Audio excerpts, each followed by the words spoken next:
Hi guys, welcome to the Yin and Yang Sisters podcast with Jean. And Izzy. So today I'm personally honored to be introducing our first guest. This is the man, the myth, the legend, John. He is our cousin, of course. Yeah.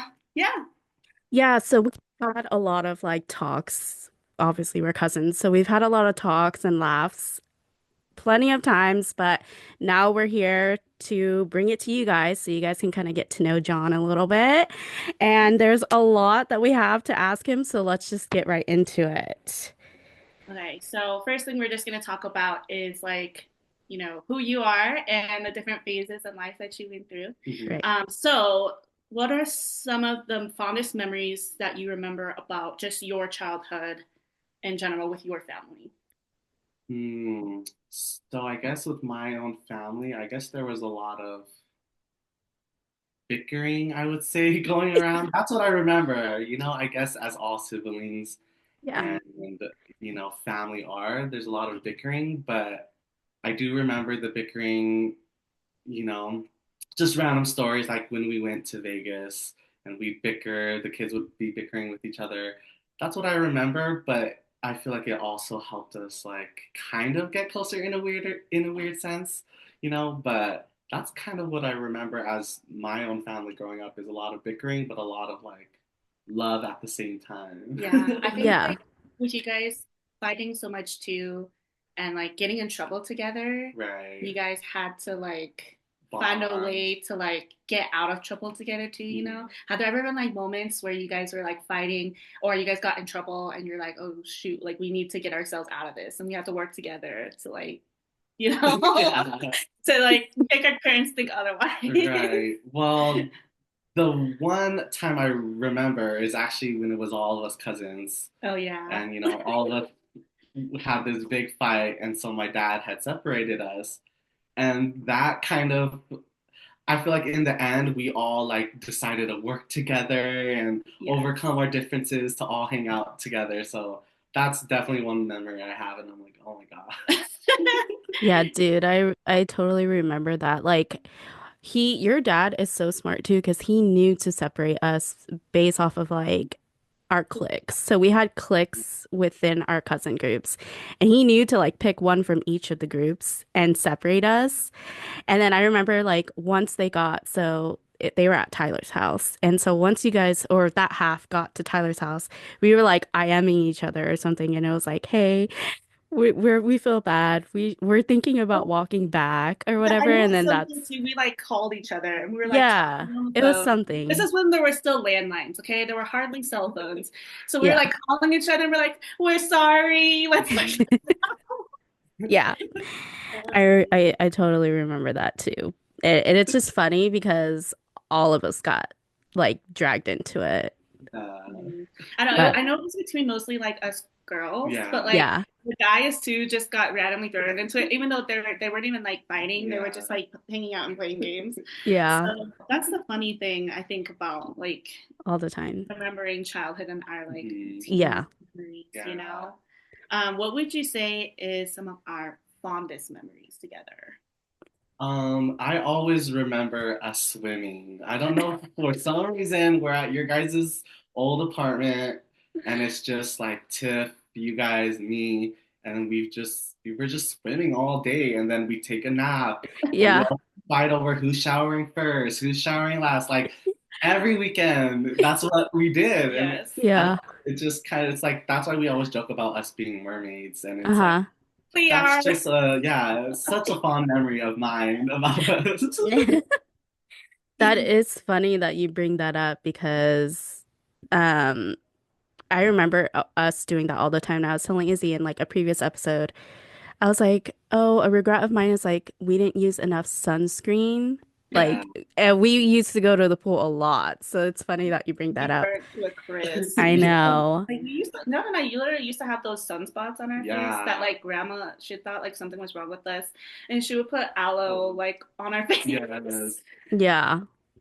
We got But dark in yeah, there. for Yeah. sure. Okay, so growing up, we did have a big falling out at one point. um, where like we didn't speak at all, right? Your thoughts on that today, and from your perspective, like what happened from your perspective, and let's see. Sorry. And did you miss our relationship at that time? Because we were all really close. So when we were not talking, obviously, I'm sure that's different for all of us. Right.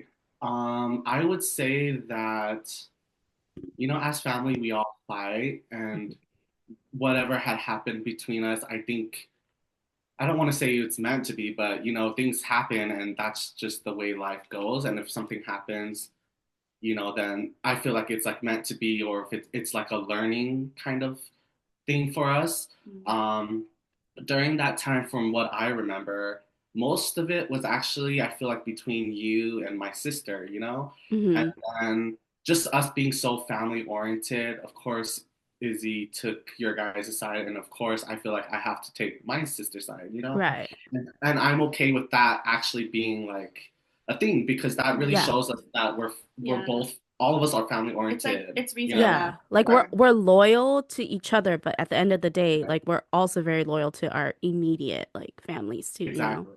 Yeah. Yeah, so that's kind of how I remember it. And then us not speaking for a while. Um, of course, I missed you guys, but also like without that, I don't think I would have met like the friends that I had met either, Hmm. because it forced me to kind of find a new group to hang out with, and people, someone else to trust. And you guys had those friends too, Mhm. maybe Yeah. you guys made connections.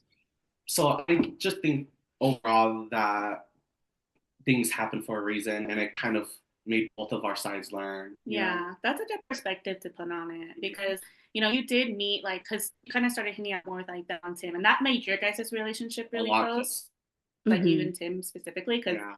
oh, during childhood, We did y'all not like was each other. It been was all the time, crazy. Yeah. and so I think that really Mhm. got you intend to be close, but Yeah. also you got Val and like her friends, and Yeah. I think that that was really good that you got to know like Connell and Connie and all of Mhm. them. So yeah, I think that that's good. I mean, and then Gina and I we had like our friends back then that we Right. hung out with, and so in the end, all Yeah. that it was a learning experience for all of us. I Yeah. know for sure personally that I miss you guys a lot, but like you kind of have to you still had enough to kind of distract you from it, but there was definitely something missing, I think, like something that I missed in all of our memories together during that Hmm. time. So when we I, finally reconciled, it was like, yeah. oh. I know. I mean, I feel like maybe there was two times at a like there was a point where it was like two times that we didn't talk because one was mostly Hmm. like our parents, and Yeah. then that time was like mostly our parents kind of fighting, and then obviously you guys took your mom's side, we took our mom's side, like immediate families. And then I also think it doesn't help that like adults like to kids, they kind of like talking in your ear too. And so you only get like one side of the story at the time. Because now when I look back at like whatever did happen between the adults, I'm like, that was so stupid. Like, and I could see like from both perspectives at that time. But I remember there was that time where it was like more so our parents. And then the second time where things were still kind of fractured, but like we were trying to reconnect. And then that was the time between like me and Tiff that we had like our falling out. And then yeah, so I remember there was like two times, but yeah, for sure the second time was I think when you guys did the most growth Yeah. because that was like you said, you guys had more time to like build your own set of friends, which you know I am glad that you guys were able to do that because I know at least with like Tiff, she was like telling like I think she had a conversation with Gloria before where it was like she felt out of place, like she didn't have like her own set of friends, and like it was always just like oh Jean and Izzy's friends, right? And so she didn't really feel as connected with our friends because they were like our friends. So I'm glad that at least you and her like were able to branch out and like find a group of friends of your guys' own too, you know? Because like I know our friends, you know, they're very welcoming towards you guys at that time too, but I also get it too. Like you sometimes you just want something that's your own, you know? Yeah. Yeah. I just Um, laugh at that because I don't feel like John felt like my friends back then were very welcoming.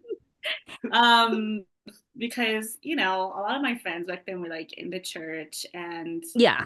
you know, we're gonna talk about this more, but obviously they didn't agree with a lot of stuff that John would say. Like he would like cuss a lot, and they're like, Yeah. "Oh my gosh." He's just like very open, but it's like I It's just mean, more like out there and blunt, and I just don't yeah. think they're like the girls back then. So that's why I was just Yeah. laughing when you're saying that because I was like, I don't, your friends, maybe my friends, not so much. Yeah. So the next question is describe differences you feel in yourself from being a child to a teen to an adult now. Ooh, okay. I feel like as a child, I was very unsure, especially with, sexuality, just Yeah. unsure of like who I'm supposed to be, Hmm. whether that's sexuality wise or growing up, like who am I supposed to be around? I'm around all these different people. Who am I supposed to grow into, Hmm. And then during my teen years, I'm still trying to figure that out, but I was very like such an angry child. I remember just being like just an angsty, like mean teen, and I like don't even want to deal with myself. Like back then, like if I had took myself back to my teen years and dealt with me, I would have been like, I hate you. Like you are so mean, rotted.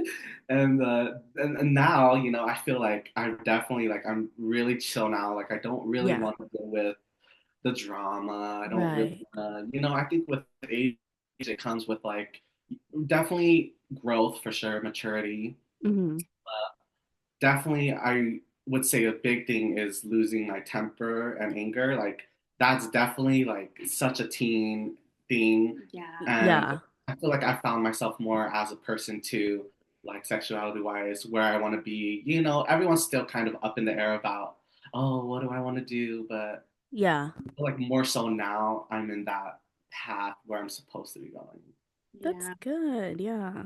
Yeah. I think like I agree. You definitely had a lot more anger, but it's Yeah. also like, you know, it was part of the bickering that you guys had a Mhm. lot. Like I just feel like your siblings just knew exactly what buttons to push to like piss you off. Hmm. And it just didn't help a lot of times. But yeah, there were definitely a lot of Jerry Springer moments at your house that we witnessed together. Yes. Um, Yeah. but It was or like I crazy. think I came to your house one time and there was a hole in the wall and I was like, oh, what happened? And you were like, oh, I got mad and I kicked it. And I was like, Just so casual. yeah, he's like, Right. oh yeah, I kicked it because I was angry, and I was like, okay. It's Their just fights are insane. Let's just say there's knives. Sometimes there's knives involved. There's spinning. There's kicking. Yeah, it's just, Yeah. but I mean, y'all were on another yes, level. the amount of injuries I had to like take care of. It was a lot, but it was like, of course, I feel like though, like you said, it's normal sibling things. Like if you Hmm. Right. fight with your siblings, something's wrong with your relationship Hmm. because Hmm. siblings are meant to fight at some point, Hmm. even Yeah. if it's physically. Like you are gonna not agree on everything. Um, okay, so now we're gonna circle back. We've talked about kind of the changes, especially with like your growing up through life, like your sexuality and how that's changed and all that Hmm. stuff. So we were kind of gonna shift over to a different topic now of like your coming out story Hmm. and how it is in the world today being a gay man. Right. Okay. So what is your coming out story to, some of the main people in their life? Let's start with your family, like your parents and your siblings, how you came out to them, how they reacted, and then kind of the rest, how it kind of came out to the rest of the world. Okay. Yeah, so when I first came out, I don't know if I actually like came out in the terms of like me going up to my siblings or my parents and saying like, "Oh, I'm gay." Like I don't think there was ever coming out for my siblings specifically. Mm-hmm. I felt like my siblings kind of just already knew. Like I didn't have to tell Tiff. I didn't really have to tell Tiff or James either. Mm-hmm. They just kind of knew. And growing up, they knew like I was more feminine and I had mentioned like boys. So I think they kind of like got it. Mm-hmm. But there was an instance where I did tell my mom, and I didn't tell my dad, but I remember telling my mom that I was gay. Like I literally sat with her and I told her, Mm-hmm. and then she kind of did not give me the response I was looking for. My family's Catholic, so they still believe in like old school, Catholic ways. And so she kind of mentioned like, oh, like the Bible, God, it doesn't say that it's okay. And so after that, I kind of was like shocked because everyone around me, I felt like I had a good support kind of system. Mm-hmm. But then with my mom, it was completely like right side. And I was like, but me and her have such a close relationship Right. that it like hurt me. And then I remember after she had told me that she was like not for it and was kind of disappointed, I like started bawling. And I remember Tiff, my sister, being there, and she like was the one who had confronted me and was like, don't even worry about like her, like there's still other people who care about you. But that was definitely my coming out story back then. My mom, I feel like it's a different story now. Mm-hmm. I feel like she's more accepting now, but that's Yeah. Well, how old were you when you had that conversation with her? Like, were you still in your teens too? yeah, I think I was in my high school years, but it was more, I want to say like a sophomore, junior kind of Mm. level. So I was still a teen, but yeah, Okay. Yeah, and I do agree that it's a kind of a different story now. Your relationship with your mom is still really close. It yeah, was, I think, the initial shock, I think, for her, and just like you finally like saying it and yeah, like having it out there in the air for her to right. like process it and stuff like that. You never had a conversation like that with your dad though. No, Oh, I don't remember ever like sitting him down or having a conversation. I'm sure like my dad has heard from like Auntie C, your guys' mom, or even my mom. If I tell my Hmm. mom something, she's always gonna relate the message. Yeah, That's how they that's know. what spouses do. Yeah. Yeah, exactly. And so I, he knows now, but like I've never Actually really, said it. yeah, Yeah. maybe because my dad was more of a like scary figure to me back then, so I didn't Hmm. want to like deal with that that. is true. Yeah. Your dad was like always a jokester, but so scary too. I would When always he gets mad, like, you don't Oh, want to mess I with saw him him. discipline y'all so much that I'm like, I'm scared. I don't know. So yeah. I get that. I definitely get that point of view from back then, you know. I Yeah. mean, he's Yeah. definitely chilled out a lot, but Mhm. yeah, but I get it. You're kind of like, let me just talk to Bob about it. Yeah. All right. So, another question is, how do you think LGBTQ plus has changed from childhood to now? Mhm. And do you think that the shifts are overall positive, or do you feel like they're more negative? Well, definitely these days, a lot of people are more open with their sexuality, and I am definitely for that. I'm positive of like, those are positive things, you want to Hmm. be more open, but at the same time, back in my day, even, I don't want to say like back in my day because I'm not old, in the Yes, 1990s, the early 2000s, yes. being gay was still like something you didn't want to Being, tell it was people. still like a taboo, I would say, and considered, Right. Yeah. Yeah, you and know. you were still a target back then if you had told people that, oh, I'm gay, like, because I've had targets on my back when I was in school, middle school, high school, and that's just how things were still back then. But Yeah. I feel like these days, definitely, like, you could talk to just a middle schooler or a high schooler and they are just very open about it. But even past my generation, if you go years back, there's people who would die, there's people who would be killed for being exposed to be, part of the LGBT community. So I think that's definitely a big shift, but I'm also happy with people's like openness and willingness. But yeah, that's definitely like something I just am not used to. Yeah, just because Yeah. of your personal experience and Right. having to like, and like I think a lot for you too is like being bullied for being Hmm. gay or like being out. Right. And I think nowadays, like if you bully someone for being gay or being out there, you're gonna get like canceled. People are Yeah. gonna hate you, you Hmm. know? Exactly. Versus back then, it was reversed. Right. Yeah, Like if you're gay, then you're getting canceled back then. Versus now, it's like if you make fun of somebody that is, then you're the one getting canceled, you know? yeah. Exactly. Yeah. Do you feel like some of these shifts, while overall generally positive, that there's any negativity from, so much like Mm, expression? Because I have yeah. my own thoughts about that, but I want to see what you think Right. about it too. I think there is. I think even though there's more people being open about their sexuality, Hmm. I feel like pushing it to like a general public is what's happening right now, especially with like online social media, TikToks. Like people are really expressing themselves to the point where it's kind of like shoving down someone's throat. Like I feel like with sexuality, religion, certain things you don't want to say too much or you don't want to shove down people's throat because Mm-hmm. then people get that one side of like, oh, the social media, like the very left LGBT, they're all for like this, they're all for that.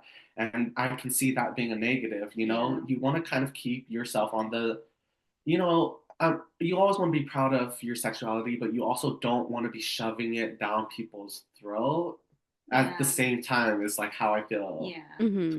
yeah. Like you don't want to just be like in people's face all the time. I think it's good. Right, I think that you could still be a supportive person of this community, but right. you don't like, I just don't feel like I need to have it in my life like every single day. Like as a personality trait. Yeah. Or Yeah. like, it's like, oh, I'm meeting you for the first time, and it's like, oh, I'm gay, I'm a Yeah. lesbian, I'm a trans. I love that for you, and I think that that's great. It's something that I think is something that's vulnerable information that you could choose to share with Right. other people. That's Hmm. something that you have to do all the time, and I commend people for that. But I also think that sometimes it's just a little. I see it too much that it's Hmm. like, oh, okay. Yeah. So yeah, I was telling you, I kind of have my thoughts about that, but I don't know, Jean, if you have like anything to say about that too. Um, honestly, I don't really. I think for me, it's like I can understand your guys' perspectives where it's like don't try to shove it down people's throats and stuff. But I think in terms of like obviously everybody being more open with being out nowadays, I think sometimes, especially for like younger generation, they tend to think of it as like a cool thing, right? It's like the cooler thing to be gay. And so sometimes I think they just say it just to because they think that that's like the big thing and what makes you cool. And so sometimes I don't think that people really genuinely like understand what it means to be gay and like that they actually are gay, you know? I think it can cause a little bit of confusion. But I think like that's probably the only thing that I see that could be not negative, but I just think it puts into kids like minds that they have to be gay in order to be cool, even Right. when they're really not. Like, you know, Yeah, so I it's think just kind of like a trend Hmm. that right, people are trying to follow, but it's not a trend at all. It's someone's life. It's right. And real people's lives and the decisions that they have to make. And yeah, and I just think people need to think of it in the perspective of people who are actually gay. Like this is real, you know, and it's not just something like a trend or it's not just like a phase for you to just say you're a part of, you know? something that you Hmm. are, and then something that you're not. Right. Hmm. It's something that you are. It's something that you have to accept, and something that Yeah.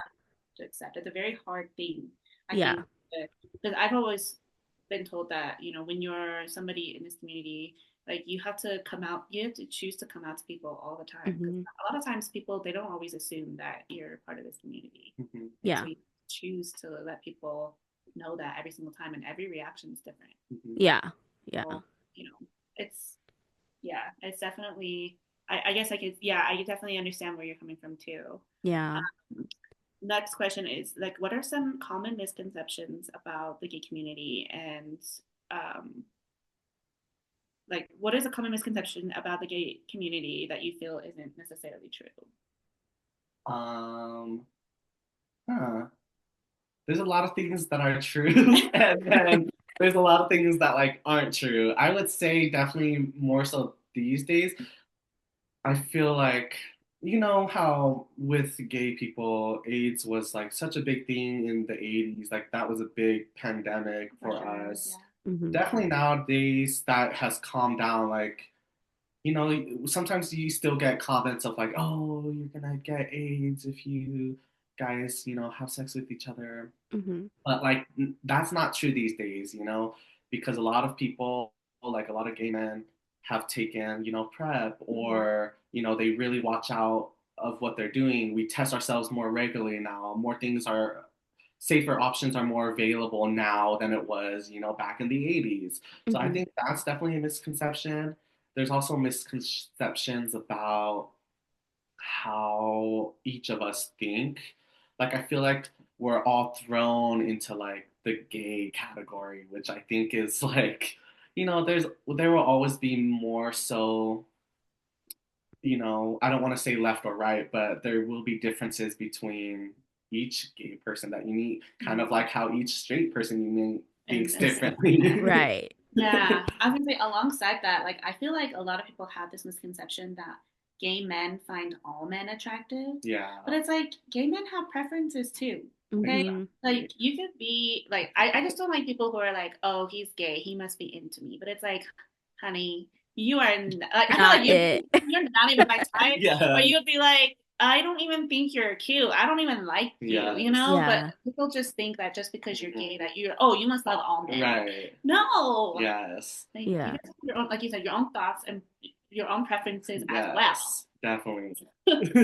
Okay, But so speaking of preferences, how do you feel about dating as a gay man, and what are your preferences? Oh gosh, dating as a gay man it's tough out here. I would definitely say that. In the gay world, gay men, because lesbians and gays, we're different from each other. Yeah. Two gay men, it's hard to really find something long term, because if you just think about two straight men, or straight men in general, they're more like sexually active, they want it more. And then you add two men to it, two gay men to it. It's like, just hit it and quit it, I guess is how you would want culture, to put it. Yeah, yeah. Yeah. it's gay culture, and I'm not bashing culture because that's what sometimes, it's how it is, but definitely that is like something that is tough on our end because with me, I'm trying to have my name dropped. I'm trying to find my man. But You're it's trying to find the long-term but man. yeah, exactly. As you say, But name drop, eggs cracked. eggs crack, everything. I'm ready. But most gay men aren't ready. Even at the age of like 30, 35, 40, there's still gay men who do not want to settle, which is totally fine to them. But Yeah. like, I need to find someone who's ready, you know? Yeah. Um, and then I don't remember the second question. She's like, Oh, Oh, preferences. yeah. Preferences. what kind of person? Well, you kind of said like you're looking for someone more long term, but Right, what kind of traits or what kind of person are you looking for right. in your life, like to be Yeah. that person for you? Definitely someone who is good with communicating because I am like a big communicator. I feel like if you're upset and you want to go to bed that night, it would bother me because I'm like, I feel like we need to talk, and someone who's trustworthy, of course, someone who's like honest. I don't want any of that backstabbing stuff. Like, I'm too old for that. And Yeah. then someone who can get along well with my family, someone who also has that family orientation in them because growing up, my family is everything. My family will always be everything, and I won't Hmm. change that for anybody. For sure. Yeah. Yeah. Yeah. Those are definitely good starts. Yeah. Because I don't know though. Sometimes though, I feel like if you have two people who are family oriented, which I think is a good thing, Yeah, Hmm. sometimes you get pulled to do left, right. left, right between them. Yeah. But I don't know. I feel like though the type of men that you like normally, they usually don't like. Not that they're not family oriented, but I don't feel like they see family as often or Right. as much. Like they're usually away from their families, Yeah. which but us, we're always like in the state with our family. We see them every holiday, Right. like, Yeah. I'm just, yeah, I'm genuinely curious as to like how that will play out for you in the future. Right. Okay, so now we're talking about that, and we're going to shift on to the next topic, which is going to be so you had a very unique experience when you were in high school. Hmm. Hmm. And it does get a little bit heavy and deep, of course. So if you're watching this, Trigger warning. trigger warning, and Right. you do not continue to watch us as we speak about this. But you were involved your senior year in a school shooting, your Hmm. school. So why don't you tell us? I don't think a lot of people know this about you either. Yeah. Hmm. Only like people who are really close or who knew you went to the school. So, Hmm. tell us like what you experienced that day, kind of Hmm. step by step, and the feelings that you were going through as it was all kind of going down. Right. Yeah. So during my high school experience, like you said, it was my senior year, 2014. This is like the rise, I would say, the rise of school shootings. There was, other previous school shootings, but after really that, I feel like that year it really started to pick up. Yeah. But I Hmm. remember specifically that day, it was December 13th, which landed on a Friday, Friday the 13th. I remember this Hmm. specifically. I don't know Yeah. why. Maybe because, Friday the Like 13th yeah. Right. relates to like something bad is going to Right. happen. So I remember going on my bus and then the bus taking me to school. And as I was walking out of my bus into the school, I was wearing these combat boots and they have like hooks. And so I was walking and they hooked together. And I remember just fucking face planting just down on the ground. And like everyone saw me. And I Hmm. was like, oh my God, it's like a bad day. This is Embarrassed. like Yeah. so horrible. This is embarrassing. This is like the start of my day. Yeah. Yeah. And I'm like, okay, it's not going well. And then, school happened. I was in history class, I believe, which is Hmm. like kind of in the middle of the school because this will be important later on. It's kind of in the middle of the school. And Okay. was And this like at the morning or this afternoon? was after lunch, so Mhm. I would say probably a class or two after um, lunch. Lunch. No, I don't remember. I think I don't remember only because Trauma. there were so many Trauma. things like Yes. trauma, Trauma. trauma, Yeah, but but you're in history class in the yeah, middle of the school. right. Yeah. And then like you hear this loud bang, this loud pop, Hmm. and someone like me who's never like gone shooting, I've never really been to like a fire range, can't Mhm. like anything like that, hunting. I Yeah. don't really know what a I can't What it sounds differentiate like. Right. between like a firecracker or Yeah. like a balloon popping or something. Yeah. So I just saw like these men, the football men kind of like get shocked and then they're like looking at each other and I'm like looking at them because I'm like it was that like what it was, Yeah. and they're like no, that's like that's it, and then they like got up and then everyone was like kind of like is that real, is that real, and then Yeah. the comms go on and they're like, oh, like please do an internal lockdown, lock your doors, everything. So I'm sure everyone's done these drills. Yeah. So we locked down, we all moved to the side of the classroom where he couldn't see us, and I just remember like people crying and people like everyone's on their phone, everyone's like either texting their parents, their loved ones, or they're texting or they're on like Nine News, trying to figure out like, are we in a school shooting? Are we? Hmm. And it just felt like everything had slowed down because this was right before our finals and Christmas break, because it was December. And I just so vividly remember my teacher having this little snowman, but he had a jingle, like it was a bell. Oh, Every Mm. time she moved, it would jingle. So I Yeah. just remember every time she moved, she held it and she walked around, And I just remember the football men, they stood by the doors. Like if he were to break into that class specifically, they're it ready was a to they're fight. ready It to was, throw yeah, it down. was a fight situation Yeah. pretty much. And I just remember like someone praying, like one of my classmates praying, one of my classmates is like holding on to me, she's like crying, and then there's people who are trying to text their parents, and like everyone's doing that, so it comes back like undeliverable, undeliverable. Yeah. You also trying to like text people too during that? Yeah, well, I try to text my mom and Tiff. I feel like because they were the most like the ones who would respond to me. Yeah. So I just tried to text them, but I think my phone was so old back then that it like wouldn't send, Yeah. or I think it Mm. had sent But everyone's one. also trying to like Yeah, mass send everything yeah, too. Yeah. and that's when problems start to occur, when you mass send everything.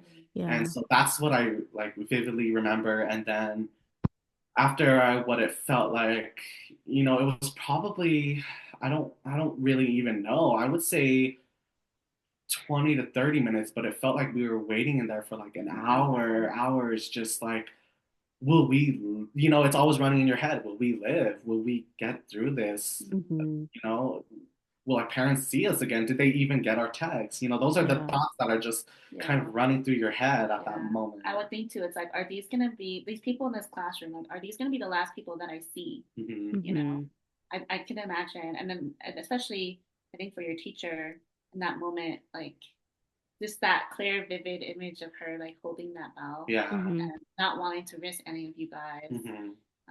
What's crazy about school shootings, I think, is that we have these drills to practice, but a Hmm. lot of times the ones who are doing the shootings are students, and they know where you guys are hiding. They know where, Exactly. Hmm. which is so unfortunate and kind of crazy that that's kind of what happens now today. Yeah. So you said it's been about like an hour. Well, it feels like it's been about an Right. hour, but maybe it wasn't that long. And then what happens after that? Yeah, so then we get another intercom saying, "Hey, stay in your classroom. We have like the SWAT team here. They're gonna be the ones unlocking the doors, and they will be the ones escorting you out." And so we like we start to hear the doorbell rattle a little. So Hmm. some of us are freaking out, but some of us are hopeful that it's the SWAT team, you Right. know? And then they open it, and of course you see like a SWAT guy, big shield, SWAT shield, like typical what you see in the movies. Like this is for real. Yeah. And so like it's like a lines of just squad members, and they escort us one by one, individual, like how they would line you up in school. It's Mm-hmm. exactly like that. They would line us all one by one. They took us out a different route, and you just see like a bunch of SWAT people and like kids coming out. You see like helicopters from like the news, like recording us, and it feels so crazy. Like both the streets of the intersection of my school, because it's on a pretty busy two-way streets. It's kind of like a four-way, but it's two main streets. And so we're walking out. They had blocked each street, and there's also parents parked outside, waiting to grab their kid, because once you hear your kids in a school shooting, most parents, if they have the time, or they're not working somewhere in office, Hmm. they'll drive there. So I remember us being escorted to the church. There was a little small church next to my school, and so it was kind of like a safe haven for the kids.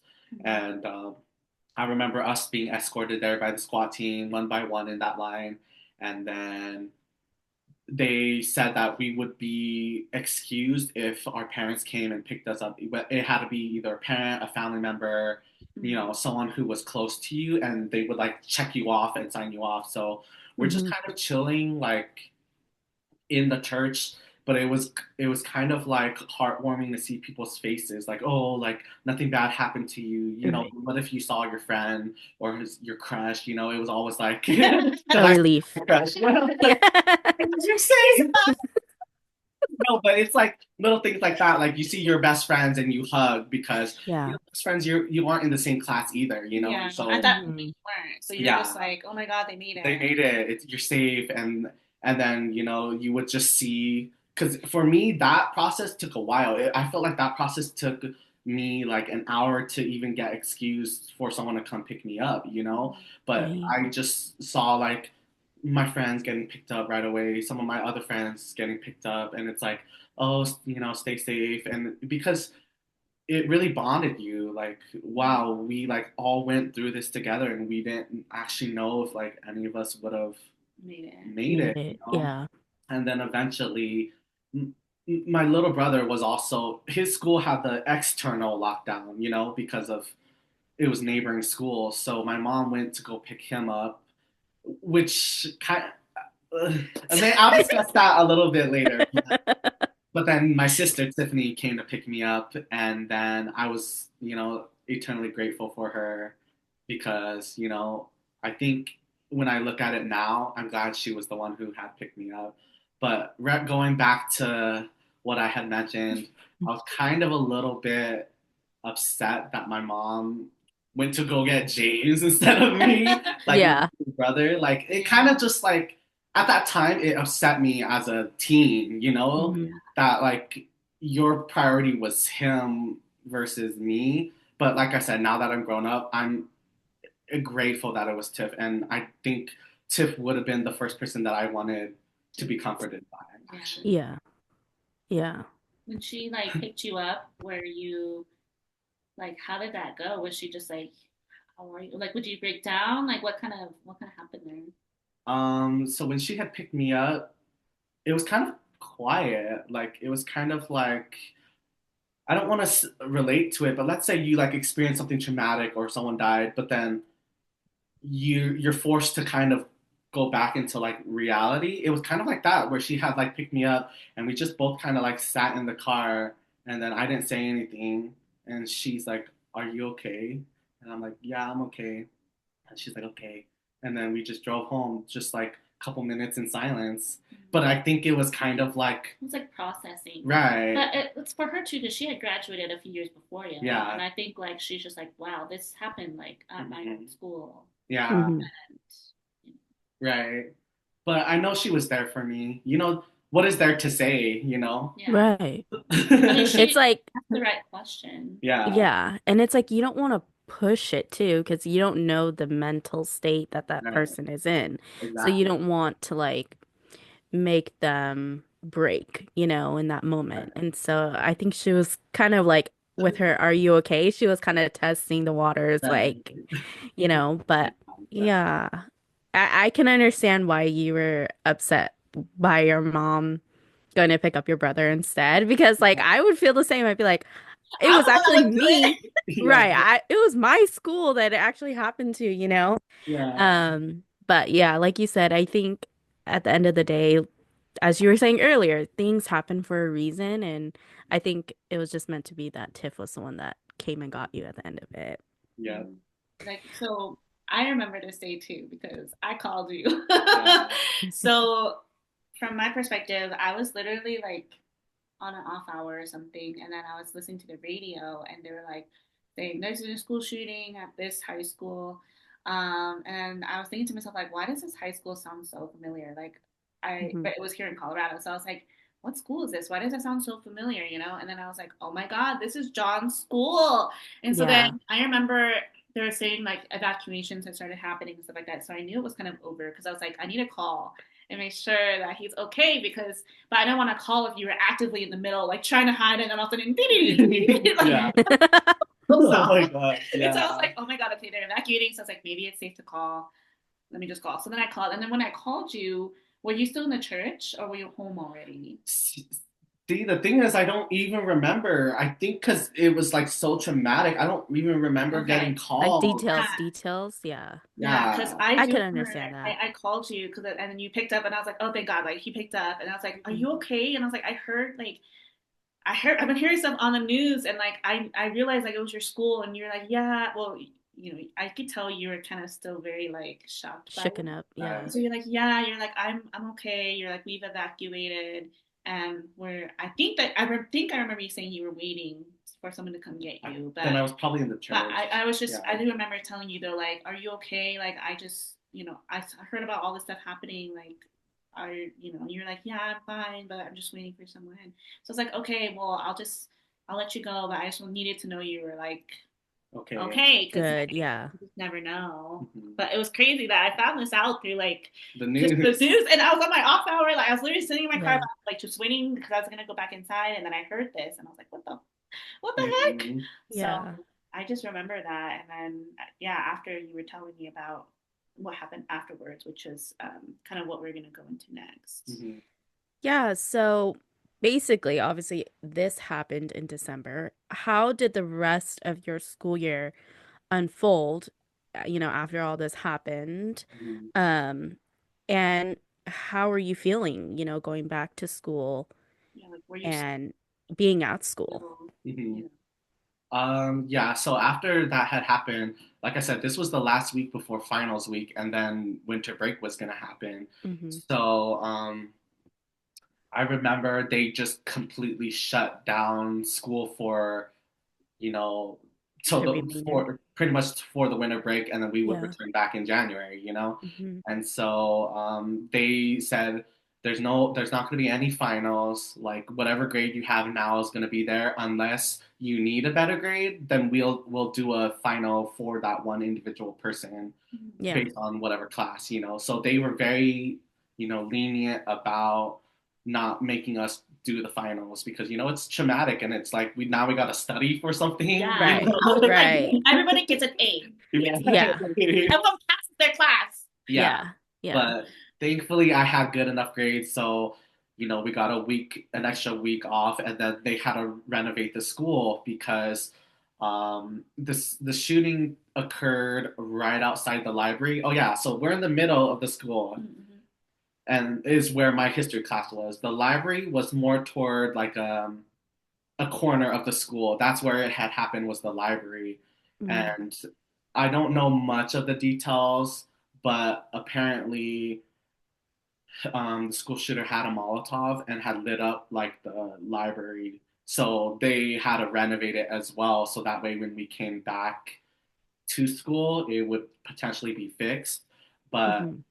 I think there was a lot of damage, and I know you have to clean up things. So when we returned back to school, it was actually still being renovated, the library. So we actually had no library for that whole rest of the Rest Year. of freshman the year. year. Yeah. Yeah, Yeah. so I never got to see the new library. So like when James eventually got to Go to high high school school, there. I was like, Yeah. how does the library look? 'Cause, like, I don't know what the new library Yeah. looks like. Yeah.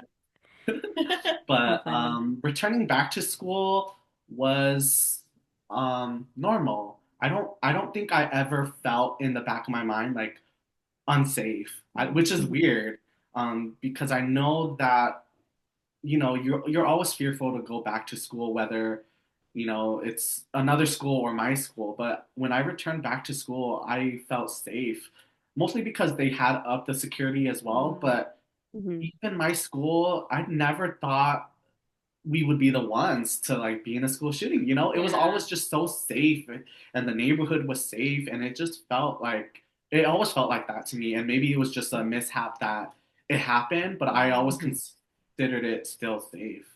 Yeah. So you had like no anxiety or anything like that after coming back. I didn't have anxiety because You like I just said, trusted your yeah, school. I kind of trusted the school, and I Yeah. trusted that we would all kind of be there for each other. But Yeah. the only thing I didn't really like was that everyone was kind of acting like, oh, we're like all close to each other. We're all like we take care because our motto is the Warriors. That's Hmm. our school Mascot. mascot, and Yeah. so our motto was the Warriors take care of one another. But it was kind of like funny to me because there was always cliques and there was always stuff Yeah. at the school as there is with every school, but after like the shooting they're like, oh, we all love each other, and I'm like, do we though? Because some of y'all's like are haters. Yeah. You're like, it's all of a sudden kumbaya, but like, it Right. isn't really it isn't really. Yeah, You like know. Yeah. we should all take care of each other, but we don't gotta act like we're best friends, Yeah. y'all. Yeah. Yeah. No. When that's really kind of still far from the truth. Like, Yeah, yeah, you guys did share a similar experience together that was right. very traumatic, Hmm. Yeah, but you know, but Don't try to act like it's something it's not, right? yeah, yeah. Yeah. exactly. So that's pretty much it, but it did feel normal to me. Okay. Yeah, Well, that's good. Yeah. Because some people, they just handle things differently. And yeah, at least for you, I'm glad you didn't like freak out about having to go back and like having an anxiety attack or anything like that. yeah. So we're gonna sort of shift again. We've done a lot of talking and mentioned Tiffany a lot. And so we're gonna touch base on that. So, for anybody who doesn't know, which I'm sure most of our listeners do know, but Tiffany is John's sister, and she unexpectedly passed.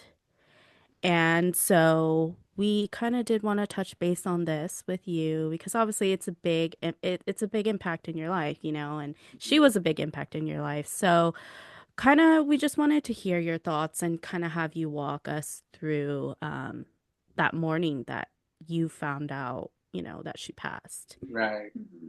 Yeah, I don't think I've told a lot of people this either because Yeah. I mentioned like this to my brothers and they're like, "Oh, this is the first time I've been hearing this." So it's Hmm. kind of weird, like, but I feel like this was also traumatic. So maybe like You repressed it or yeah, I something. repressed it or I Hmm. don't remember the full details, but I do Yeah. remember that morning. Tiff and I used to work at the same company, same department. We just had Hmm. different supervisors. So um, I had woken up because I was supposed to go into work. And so I was getting ready, and then I just heard the doorbell ring.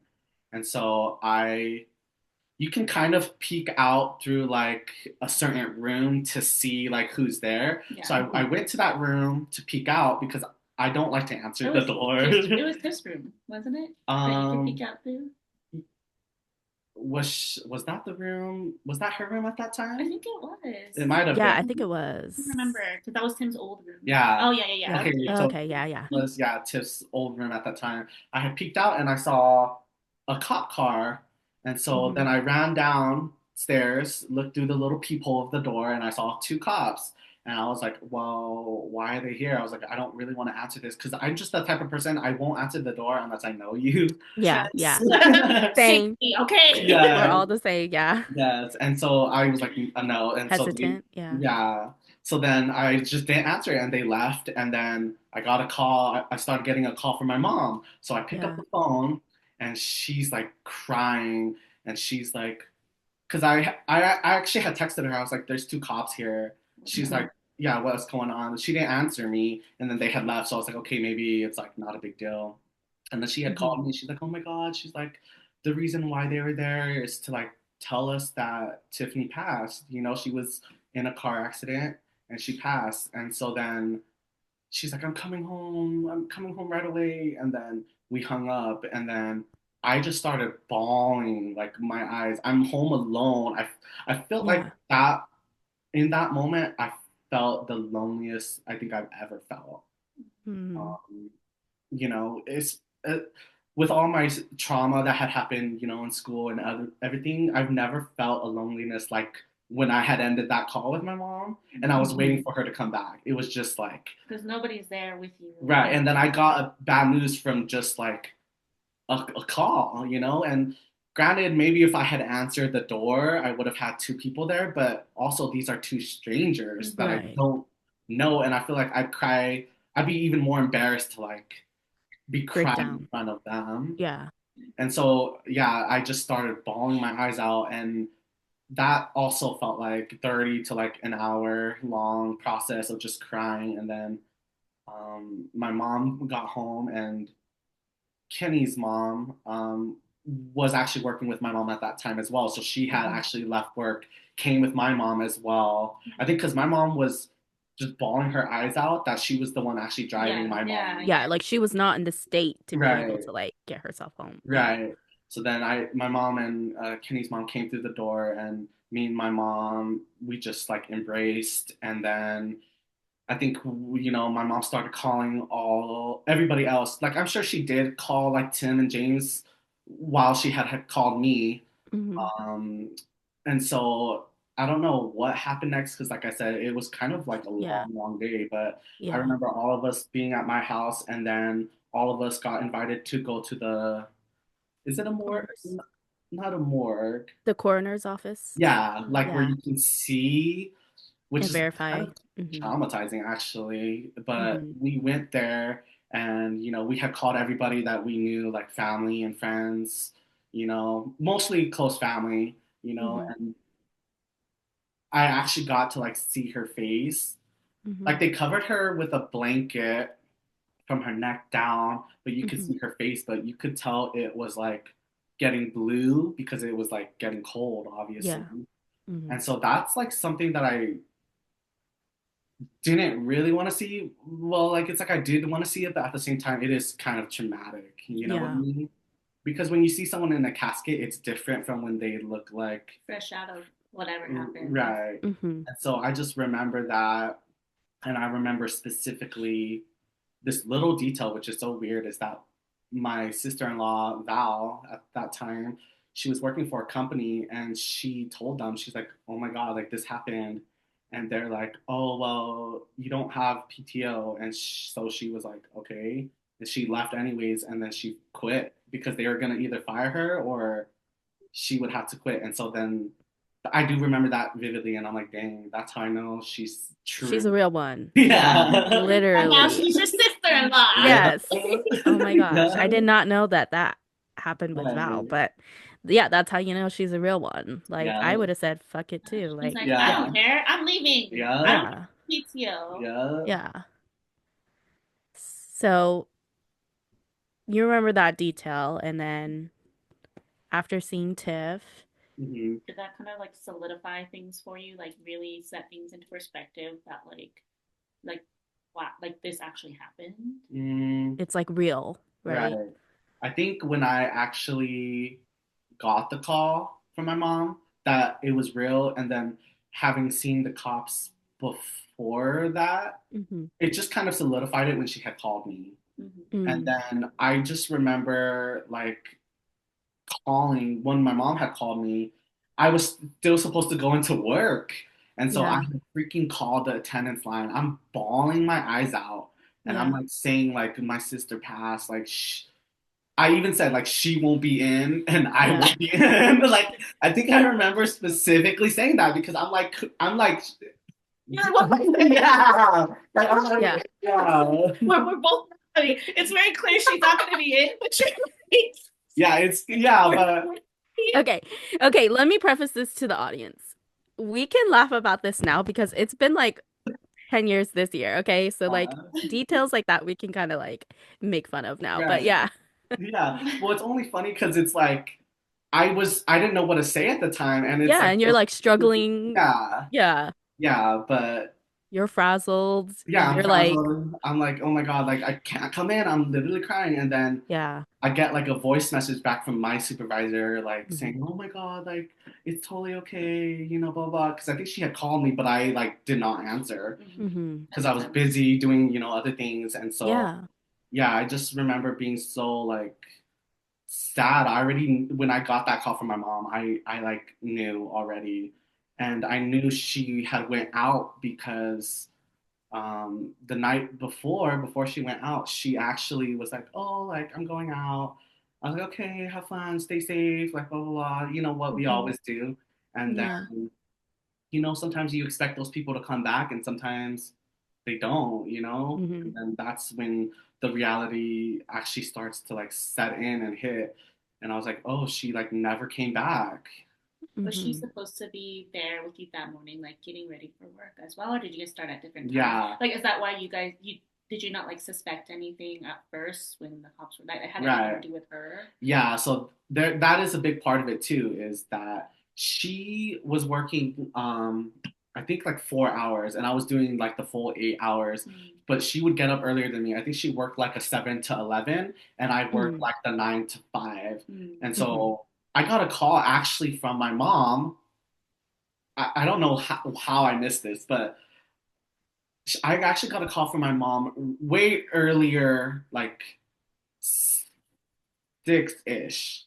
She Hmm. woke me up from my, my sleep, and she's like, is Tiff still there? Like, I don't see she's online, like for work. It's like 7. She's supposed to be there. Mm-hmm. And Hmm. so I was like, I don't think so. I'm like half awake. I don't really want to check. I'm like, Hmm. well, she's like probably already left because it's 7. Maybe she's running late, blah, blah, Yeah. blah. Hmm.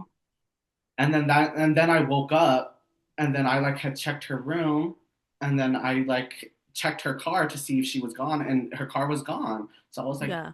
So she's you just out. assume like she Yeah, left work, yeah, right? she She left. was Yeah. tired already. And then that's when the cops came, and then that whole story happened. So I Okay. Hmm. actually forgot to mention that. I think Yeah. because I kind of like forgot about it, Yeah. Hmm. But I do Yeah. actually remember my mom calling and being like, "Where is she? Like, she's not online at work." And I was like, "She's probably headed there now. Mm-hmm. Maybe she's Hmm. late." Tiff Yeah. Because of did course. run late sometimes, Yeah. Hmm. Yeah. So you just didn't expect, I guess, that anything was wrong. Right. At least when it came to her, 'cause you're like, oh, she's probably just at work. Like it's fine, and she was out last night, so she's probably just running a little late. You know. Right. But when I did actually wake up for my actual shift, and then Hmm. like right before the cops came, I did actually have like this Gut gut feeling. feeling that Yeah. something was wrong. Mm-hmm. Yeah. If my mom couldn't figure out where she was and she wasn't showing online, because you guys know Teams, like Yeah. it shows you that you're like green. Uh-huh. It Yeah. didn't show that Tiff was online either. So when I had woken up, I was like, is she like at work? You Yeah. know, did she call out? Did she spend the night at Izzy's place? Because like, Yeah. you know, Sometimes she would. sometimes she would stay at your guys' place, Mm-hmm. and so that's yeah, that's what had happened from my point of view that morning. Yeah. So you had like an intuition feeling that Yeah. after your phone call, initial phone call with your mom, Hmm. something was not like off. Something Right. was off, right? And I think that's exactly like with they say it's like a twin telepathy, but also I feel like there's a sibling, Yeah. telepathy, Yeah. like Well, knowing. I mean, you and Tiff, I don't want to say that you guys were the I don't want to hurt any of your other siblings' feelings, but I feel like Right. you and Tiff were like literally the closest of all Right. of your guys' siblings. And Yeah. so I truly do believe that if you had that intuitional feeling, it was tied, like you felt tied to her, you know? Right. And so I definitely do believe that if you felt like it was like sibling intuition, Hmm. I definitely believe it. Yeah. Yeah. I like to say you guys were like twin flames, where you Hmm. guys are Hmm. very much like so similar but so different. But that in the way you guys got along in your relationship, Hmm. you had a connection that was beyond like that was beyond earthly. Siblings. That Yeah. was more spiritual, and that's how you were able to detect that Hmm. something was Yeah. wrong. And of course, your mom being your mom, just knowing like, okay, she's not on Teams. Like, I didn't Hmm. see her. Like, I don't recall seeing her this morning. Like, what's going on? Exactly. Yeah. Yeah, that was definitely a very rough experience. I know, like Jean and I also, because Jean was already moved away by then, and we Hmm. found out Yeah. well that, Hmm. um, and I know this podcast is more about you and kind of your experience, but I do remember that morning finding out and calling you Hmm. because my mom had told me, and she was like, you need to call John, like he needs you. So Hmm. I do remember calling you. And I think when I called you, it was this interim between, when you were had just found out you were crying and then before your mom came back. Hmm. And Mm. I remember you telling me you were like you're sitting on the floor in your room and you were just crying. Hmm. And I was crying with you over the phone. And I just remember like I called you, you picked up right away, and I was like, are you I was like, "Are you okay?" And I know it was a dumb question to ask, like in that moment, because Yeah. no, none of us are okay, Yeah. Yeah. You're Yeah. not okay. But I was like, John, and I was like, "Are you okay?" And then you're like, you just said no, and you started breaking down and crying some more. And then I started crying with you. We were just crying, and I was just like, I just remember I couldn't stop saying to you, like, I'm so sorry. Hmm. I'm so Yeah. sorry. Um, and you know and then I think we left because you're like, my mom's here, I gotta go. So I was like, okay, that's fine. We'll be there soon, you know. Mhm. Yeah. But yeah, that's how like I remember calling you that day, and I know it's okay if you don't remember because you Mhm. were obviously going through like a lot of stuff that Yeah. time, and Right. I'm sure a lot of people were trying to reach out to you as well Mhm. after more and more people started to find out. Yeah. So yeah, and then Jane, do you want to share Um, your yeah, experience? I mean, I can share my experience. I mean, I'm sure Izzy and I will probably have like an in-depth like episode of just talking about like spiritual things too. But the way I found out, I actually started work early. And at this point I was still going into office. So I usually I'm like the first person there. So I was working there by myself for like a good hour. And then Gloria came in and Gloria comes in like at the normal time. So I didn't really think much of it. And then she just came straight to my desk and she was like crying. And I was like, "What's wrong? Like, what's going on?" And she's like kind of hesitated. And then I was like pushing her, like pressing her, like, like, "What's going on? Like, are you okay?" Like, and she finally was like, "It's Tiff. Like, she passed." And I was like, "What do you mean?" And I like literally just started crying because I literally started crying. I was like, "What do you mean? Like, what happened? I just saw her." Because at this point, I came to visit like maybe 5 days before. Mhm. Me and Ong made our like annual November visit 5 days before she ended up passing. And then we came back home, and then it was like literally like 2, 3 days after or something that, she ended up passing. And so I was like literally telling Gloria, I was like, "What do you mean? Like, I just saw her. Like, she was just there. She was fine. Like, what are you talking about?" And she was like, "Your mom called me and she's like, I didn't feel like in the state to come drive here, you know?" She's like, "But your mom told me like I have to tell you in person, like I can't like just tell you over the phone, you know?" Like she's like, "Your mom told me I have to come and tell you in person." So And I she think drove to work just to tell me and then literally she just wanted someone to be there with you, right. Right. and because I wanted to tell you right away, I Yeah. did, but Yeah. I also, but then she did mention like she was like, I'm gonna have Gloria go talk to her because I don't want her to be alone. I Mhm. know she's probably working right now, like, and also Mhm. I'm there with her. She's like, I don't want her to deal with this alone. Like, I want Gloria to be there with her and to tell her. Yeah. So I was like, okay. Yeah, so Gloria and I literally like held each other at work and we were like crying by ourselves. And luckily, like there was no one at work, so we were like able to cry and not feel like any sort of way. Mhm. Um, and then I was like, "I'm going home. Like I can't be here. I can't work knowing this information. Like I am just sad. Like I need to go home and like grieve, like Mhm. process this because I can't be working right now, you know?" And so I literally just messaged my manager and I was like, I'm sorry. I have something really, you know, something bad that happened to my family and I can't be working." And luckily she was very understanding of that.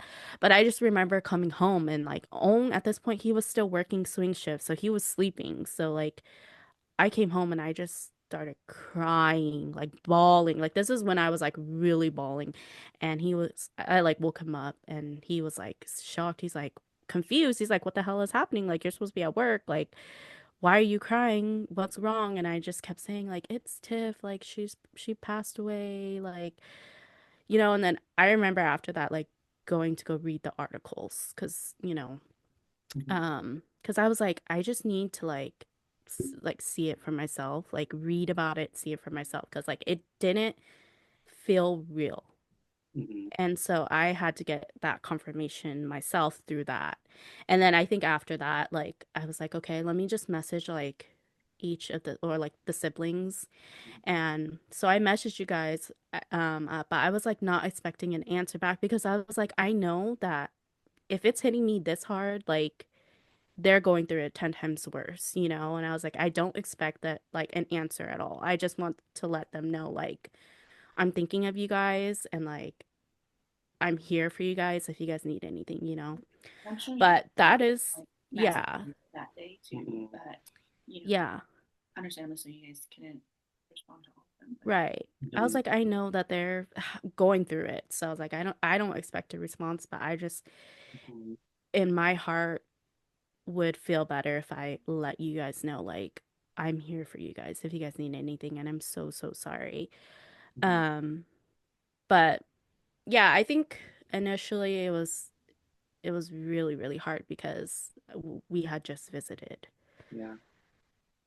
And it's crazy because when I think back on it too, like our last visit, I had a gut feeling in my heart because we went to take Kylie like to the Children's Museum, which is kind of near where you guys live, or it's like closer to kind of where you guys were living at that time. Uh-huh. And I just had a gut feeling, and I was like, oh, like maybe I should invite Tiff. Like, you know how we were talking about intuition? Yeah. I was like, I just had this intuitional feeling like, oh, maybe we should invite Tiff to like come join us. But then I knew at that time too, she was working, but she was also going to school Mhm. and she was studying. And so I was like, oh, no, it's okay. Like, I don't want to bother her because she's probably studying. Mhm. So I didn't reach out. And that's like one thing that I kind of have regret over is like, I should have acted on that in like intuition, no Mhm. feeling. Yeah. Okay, so yeah, anyway, John, have you felt like you have received like I guess signs from your sister? Yeah, definitely. I feel like, we always discuss dreams kind of being like a world where the ones who've passed can come visit us. Hmm. And I feel like that's true because, spiritually, that's where we're the most likely to, feel them, I feel like is within our dreams, or it can even be little things like, that what is it called? significant. Significantly? Signifies. Oh, Oh, signify. Signifies, like, let's say if my sister, like, let's just say a bird reminded me of my sister and I would see that bird consistently, Hmm. it Hmm. would kind of be like that as well. But I definitely think the dreams, like right before her funeral, Hmm. when I was to write my Eulogy. eulogy, yeah, Hmm. I actually had a dream about her and how I felt like that was her way of like kind of giving me closure, but also giving me like the words that I needed to speak Yeah. for her and for the audience, that came. And I think that's how I wrote that eulogy is because of her and coming to my dream like literally a couple days before the actual funeral because I had nothing written and I didn't know what I wanted to write. And so I Yeah. definitely think that there are the signs, that they show you that they're around. And even Hmm. still to this day, there could be like little things or songs or, that remind me of her. Yeah. Yeah. Particular songs that you can think of that you're like, that's my sister. Like, oh my god. um, there are, but oh my God, I don't even remember. I know there's like, well, because I know during that time it was gonna be Christmas because she passed in November, and Hmm. then I know she had a Christmas song. Um, You guys were about Bells to. will be ringing. What is that song? Oh. The black black moon.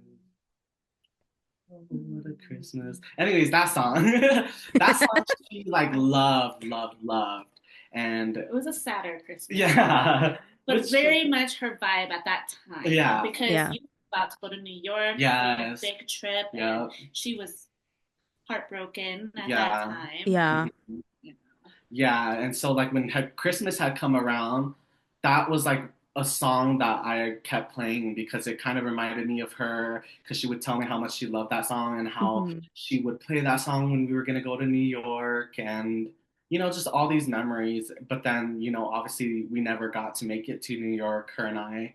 And so I think that's why that specific Christmas song comes to my mind because it was around Hmm. like that time. Yeah, the holidays. Yeah. yeah, I definitely for some reason always do like Hey Soul Sister. Um, Mhm. That one and the White Chick song. Uh, Bye. Yeah. yeah, Those two, Yeah. I don't know why, but it just always reminds me of your sister. Because Hazel's sister more so because we karaoke to that one yeah. together, Uh-huh. and there's a video of us karaokeing to that. But Hmm. I just for some reason like remember that and how like she was struggling in that time, but in that moment she was really happy and just Hmm. just brings back good memories. Yeah. Um, yeah, so speaking of New York, was it that year that you guys were gonna go to Hmm. that she passed? Okay. Was all Yeah. So planned and everything. Hmm. yeah, so you guys didn't get to go. Unfortunately, you guys didn't get to go together. But let's kind of shift and talk about you eventually did make a trip out to New York Right. and you did it to basically honor her, right? Yep. Yeah, so let's kind of talk about that and kind of your mindset on making that happen. Right. Yeah. So the year she passed in that November, Hmm. that next month, December, her and I and her best friend Emily, we actually had planned to go. Her original plan actually was that she was supposed to fly out because she was talking with someone at that time Hmm. and they had broken up. So she had asked me, "Hey, like, do you want to come with me? Like, I have the trip booked, like, Hmm. and I don't, I don't want to waste it." And so then her and I, and then her best friend, we planned to go, and then she passed, and that trip never happened. And then I want to say, what, a few years? It I wasn't think like the next it year, was like 20, I might say 2018. So yeah, like 3 few years ish years, yeah. after. I just decided, in to honor her because I know she wanted to go to New York. She wanted to go to like the tallest building and just scream, Hmm. scream her lungs out. And I always took that to heart, and Hmm. that's why I was like, I think we should go to New York. I kind of asked around like who would be willing, who kind of has the funds, but Yeah. this is something I want to do, and I specifically wanted to do it during December too to honor Yeah. her because the New York Christmas, everyone wants Right. that. Yes. Yeah. Yeah, so we got a few people who would go, and so we did that. We went to the Empire State Building, although We did not we did scream. not scream because It was so windy and it was so people there. yeah, I'll but them that went, and then it was Tim and Val, and then Michelle and Justin. Justin. Yeah. So us six, we went out there. It was very busy, but we Hmm. did go to Empire State. The first day we tried to go, it was way too cloudy. We wouldn't have been Hmm. able to see, but we Hmm. got lucky the next night. Hmm. Yeah. Um, it was so windy though, and we tried to scream, but there was a lot of people. We were like, they're gonna think we're crazy. So, Which is funny because that's definitely Tiff though. She would yes, have screamed no She matter wouldn't what. cared. Yeah. Yeah, but I'm like, girl, I'm doing this for you, but not this. We're still like, she's definitely the more out there one compared to like definitely, me. Yeah. definitely. Yeah. Yeah. Do you feel like there's any other things that you try to do to like remember her or like honor her? Yeah, I mean, I think there's certain things like when I would go out to dinner with her, she would definitely be the one to like order things for me or like I'm like, oh, can you go ask them for like this, And then after she passed, in order to like honor her or even be my own person, Hmm. I had to grow into saying what I wanted Hmm. without her help, It Yeah. kind of made me grow, but at the same time, I feel like I took that from her, her Yeah. personality. Like I took Hmm. the standing up and saying, "Oh, this is wrong, like from this order, I need it like this," because Hmm. I never used to be that type of person until Yeah. she passed and I had to do it for myself. Yeah.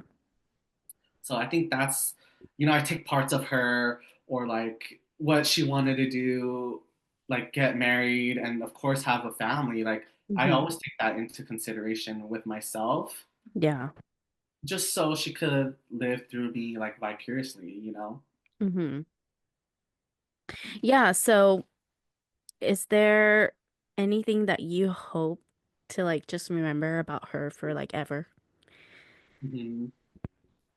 I would say definitely just remembering how like quirky and like crazy she was, and I hope to always like retain that part of her, Mhm. because as you get older, you kind of like grow more into like the adult mindset. But I Mhm. feel like even if Tiff was here now, she would be like very quirky, very like dorky, and Mhm. just funny. And I always want to retain that no matter how old I get, because I know she would, if she was here in my life and in Yeah. my family's life, she would be that She would bring person. that to you. Yeah, Yeah. exactly. I get that. Yeah, I definitely agree. She brought a certain light Hmm. to your life if you were very fortunate enough to be a part of it. Just always bringing her own like humor and banter into all these conversations, and Yeah, I just love the way that she thought. yeah. Um, very silly, very like kind Hmm. of like you said, very quirky, Hmm. and not in a bad way at all. Just something that's just so uniquely her. Yeah. Um, Yeah. so yeah, I think that that's a really great thing to just have not only us remember, but Hmm. for people who like for Tim and Val's kids, they never got to know her or see Right. her, and I think that's something that we want to try to show them. Hmm. That that's who she was, and Yeah. um, that, kind of still have a part of her in their lives because that's something we Yeah. can bring to the table for them for sure. Hmm. Okay, and then last one before we sign off. Where do you think if she were alive today, where do you think she would? What do you think her life would be like, and what do you think that what do you think that she would be I think like? I would want to say, because Tiff, she has a big heart. I would want to say she would have a man, because I mean, her personality is so likable too. Yeah. It Like, is. and I think she would have found love, and maybe she would have had kids. I mean, I'm pushing 30 this year, so she would have been 32, and I'm sure she would have had kids too. Mhm. Yeah. And I think, I think she would still be that person she was, quirky and fun, but also like she had a big heart, and I think that's what, if I think of her like in this present time, if she was still alive, she would still have a big heart for like the people around her, and I know she would still like be family oriented and know who was like there for her. And I'm sure her and I would have had like a great relationship still, because her and I always had, well, not always had to click, but for the most part, Yes, I would say so after too. the teen years, we Yeah, Yeah. clicked a lot. definitely. Yeah. Yeah, I think so too. I think she was definitely a lover girl, Hmm. and she would have, found. I would have hoped that she would have found a really, really good man who deserved her. Hmm. Because if I'm being real, and you're one of the people in her life who screwed her over, you were not good enough for her, and so I just feel like y'all didn't deserve her, and she would have found somebody I think who really would have been worth her Worthwhile. her time and had a family.